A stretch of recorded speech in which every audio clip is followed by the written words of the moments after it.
PMI. Au nom de tout le bureau de l'association de la Société tunisienne et maghrébine respiratoire de l'ergologie, j'ai le plaisir de vous souhaiter la bienvenue. Je tiens à souhaiter la bienvenue à Monsieur le ministre de la Santé, professeur Mostafa Al-Fourjani, qui nous honore par sa présence, qui reflète l'intérêt qu'il porte à la pneumologie au sein du système tunisien de la santé.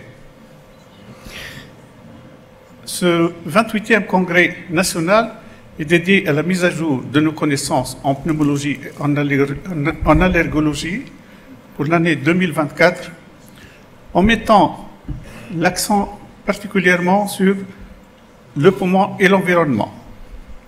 En fait, ce congrès fait partie de nos activités qui ont comporté essentiellement le cours supérieur de pneumologie, la préparation du guide tunisien de pratique clinique sur le diagnostic et la prise en charge de l'asthme en collaboration avec plusieurs sociétés savantes sous l'égide de l'INEA Santé.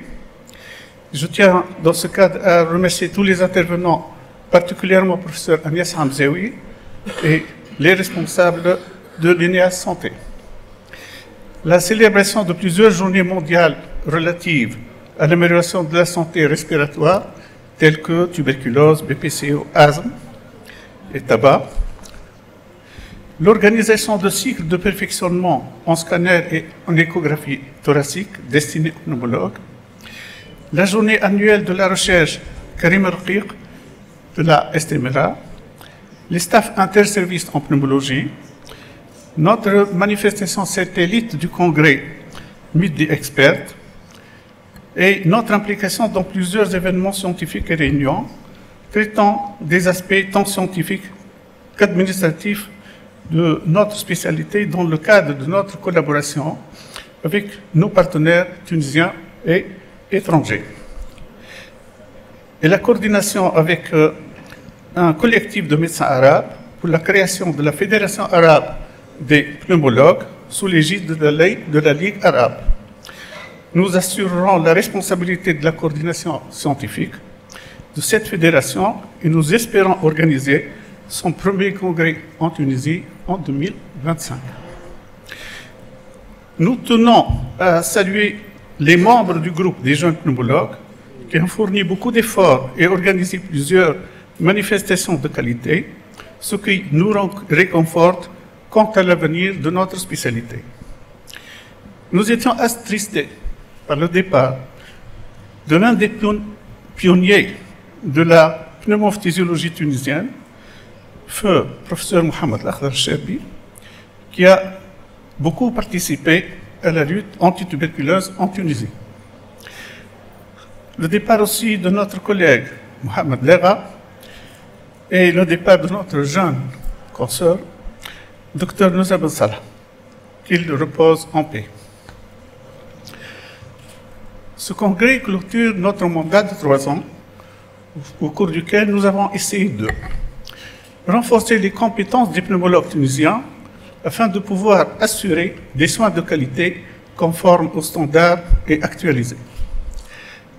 Promouvoir la recherche pour une meilleure visibilité de la pneumologie tunisienne, impliquer le maximum de personnes, surtout les jeunes, pour préparer le futur, renforcer la collaboration internationale, tant sur le plan maghrébin qu'arabe et européen.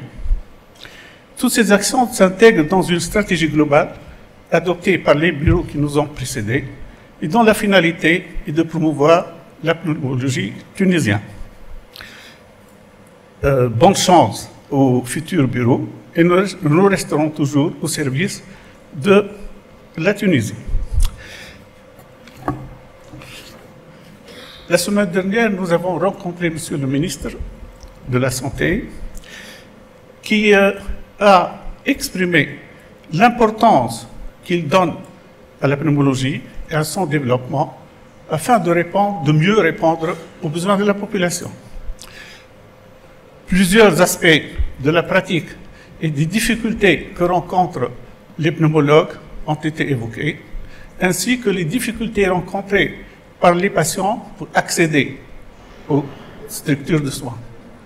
Une réunion aura lieu juste après cette cérémonie pour essayer de résoudre certains problèmes et essayer de trouver des solutions pour que la pneumologie soit aussi bien pratiquée en milieu public qu'en milieu privé.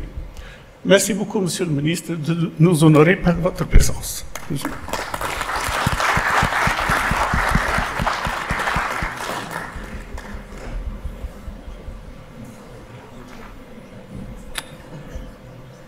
Bismillah ar-Rahman ar-Rahim. Je me sens dans ma spécialité. J'ai débuté la spécialité par la pneumologie. Bon, c'est vrai, d'ailleurs, on m'a dévié de l'hôpital militaire vers l'anesthésie-réa, me disant que 60% de l'AREA, c'est du respiratoire. Donc, j'avais un terrain préparé et beaucoup de mes maîtres ici à la faculté, dans mes stages pratiques, que je salue, les fondateurs de la médecine, de l'école de médecine tunisienne, qui reste une école dont on est fier au niveau du Maghreb, au niveau même européen. Donc, mesdames et messieurs, chers invités, je sais que parmi nous, les représentants des sociétés savantes du Maghreb, l'Algérie, le Maroc, la Mauritanie, je pense, c'est avec un honneur particulier que je me tiens parmi vous aujourd'hui pour inaugurer le 28e congrès de la Société des maladies respiratoires et d'allergologie. Événement d'une importance capitale pour notre système de santé, pour tous les professionnels engagés dans la lutte contre les maladies respiratoires. Et l'épidémie Covid qu'on a vécue démontre bien la place de la pneumologie, des services de réanimation, particulièrement respiratoires, dans les épidémies de l'histoire, mais également doit être préparé, résilient pour confronter d'éventuelles épidémies qui sont parmi les thèmes que vous évoquez dans votre congrès, c'est les pathologies infectieuses qui sont dominées par les pathologies virales. Donc ce congrès réunit des experts, des chercheurs, des praticiens autour de thématiques, j'ai lu votre programme, cruciales, innovantes. Les sujets à l'ordre du jour couvrent une large palette de défis contemporains. Pneumopathie interstitielle avec les maladies de système, les pneumopathies infectieuses qui continuent de représenter des enjeux majeurs de santé publique. Et j'en vois dans mon service de réanimation, surtout dans cette période d'automne, les pneumopathies virales dont la mortalité reste élevée. Les bronchopneumopathies chroniques, aussi l'asthme, et j'ai vu que vous allez éditer le guide de l'asthme, des maladies chroniques dont la prévalence ne cesse d'augmenter, nécessitant une approche coordonnée entre prévention, diagnostic précoce et prise en charge. L'oncologie thoracique, aussi avec l'augmentation exponentielle au cours des dernières années, domaine dans lequel les progrès de la technologie, les progrès thérapeutiques ouvrent de nouvelles perspectives pour nos patients. Les pathologies du sommeil, un sujet souvent négligé, sous-diagnostiqué, qui impacte profondément la qualité de vie et la santé globale. L'impact de la pollution, parmi vos thèmes également, du changement climatique sur les pathologies respiratoires, un phénomène qui nécessite une réponse rapide et une réponse concertée et interdisciplinaire, intersectorielle entre les différents départements du gouvernement. Vous allez évoquer, ou vous avez déjà évoqué l'intelligence artificielle appliquée aux maladies respiratoires également, qui représente une véritable révolution et qui va améliorer la précision des diagnostics, optimiser les traitements et personnaliser les parcours de soins. Ces thématiques témoignent non seulement de la complexité croissante des pathologies respiratoires, mais aussi de votre engagement à anticiper les défis futurs et explorer des solutions innovantes.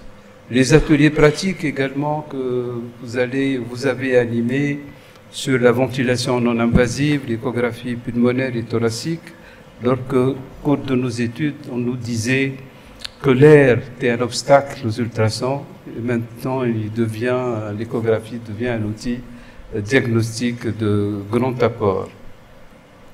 Cependant, pour que ces avancées profitent à l'ensemble de nos citoyens, nous devons affronter plusieurs défis structurels et stratégiques. Une vision basée sur l'équité et l'accès aux soins spécialisés.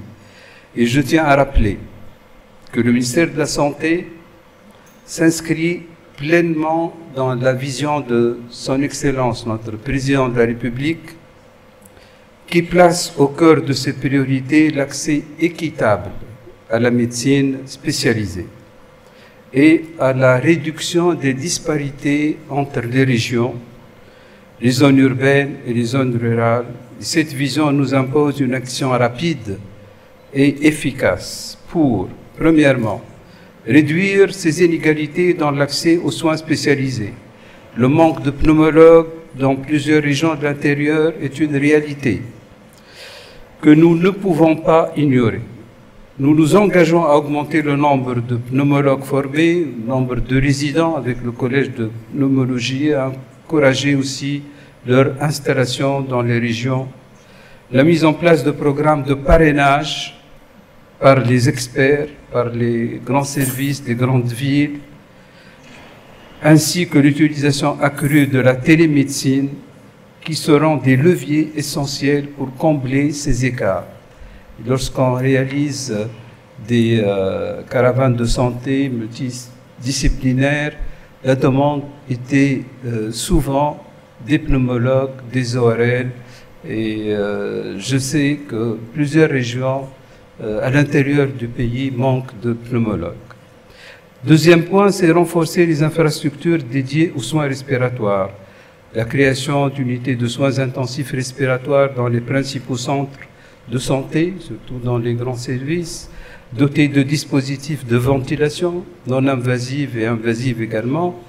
Beaucoup de réanimateurs sont issus de la spécialité pneumologie et on peut développer des soins intensifs à l'instar de ce qui se passe dans les services de cardiologie, dans les services de pneumologie, qui peuvent être équipés par des ventilateurs, des respirateurs artificiels modernes, et ces unités permettront une prise en charge rapide et efficace des cas critiques, en particulier dans les zones éloignées des grands centres hospitaliers.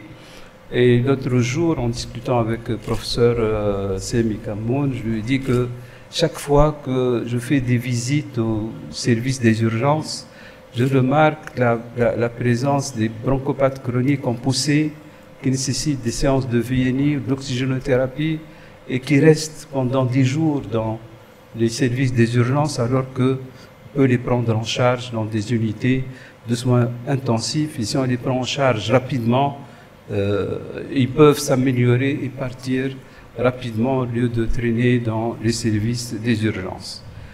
Troisième point, c'est intégrer la prévention et la lutte contre les impacts environnementaux. La pollution de l'air, accentuée par le changement climatique, est un facteur aggravant des pathologies respiratoires et nous devons travailler avec les différents ministères, surtout le ministère de l'Environnement, de l'Industrie, de l'Énergie, et partenaires pour mettre en place des mesures concrètes visant à réduire la pollution de l'environnement tout en sensibilisant la population aux risques associés. Et un des piliers de notre politique de santé, c'est la médecine préventive dans tous les domaines, soit respiratoire, métabolique, cardiovasculaire, qui permet de diminuer l'impact et le coût des pathologies une fois installées. Quatrième point, renforcer la recherche et l'innovation. La recherche scientifique dans le domaine de la pneumologie doit être soutenue et orientée vers les priorités nationales. L'intelligence artificielle et les nouvelles technologies représentent une opportunité utile pour améliorer nos capacités de diagnostic et de traitement. Nous continuons à encourager les collaborations avec les institutions académiques, les sociétés savantes et les partenaires internationaux pour faire progresser ce domaine. Cinquième et dernier point, garantir l'accès aux soins dans les zones rurales défavorisées. Nous devons intégrer la pneumologie dans une approche de santé de proximité. Cela passe par le renforcement des capacités de structures locales de santé, la formation continue des professionnels de première ligne. C'est le rôle des sociétés savantes également de renforcer. Maintenant, on dispose de la télémédecine qui permet à la fois de prendre en charge les malades éloignés qui n'ont même pas les moyens de se déplacer dans les grandes villes et profiter en même temps pour la formation continue des médecins de famille, des médecins généralistes de la première ligne. Je tiens également à rendre hommage à tous les professionnels qui se consacrent quotidiennement à la prise en charge des maladies respiratoires dans notre pays. Votre dévouement, votre expertise et votre engagement, souvent dans des conditions difficiles, sont les véritables piliers de notre système de santé. Je remercie particulièrement la Société des maladies respiratoires et d'allergologie pour son rôle essentiel dans la promotion de la formation continue, de l'excellence scientifique. Votre contribution à l'amélioration des pratiques médicales en pneumologie est inestimable. Soyez assurés que le ministère de la Santé est déterminé à travailler main dans la main avec vous pour relever les défis que vous avez identifiés. Ensemble, nous construirons un système de santé plus équitable, plus moderne et plus résilient, surtout après ce que nous avons vécu avec la pandémie Covid et les défis d'organisation, de manque de lits de réa ou de soins intensifs respiratoires, parfois des problèmes d'éthique pour la prise en charge d'un nombre important de patients souvent âgés. Donc un système de santé plus résilient, capable de répondre aux besoins croissants de nos citoyens et de protéger leur santé respiratoire face aux défis du futur qui ne cessent de s'accentuer. Je vous souhaite à tous un congrès riche en échanges, en découvertes et en collaborations fructueuses. Votre expertise collective est la clé pour améliorer la santé respiratoire de notre population. Je vous souhaite un bon congrès et merci pour votre écoute.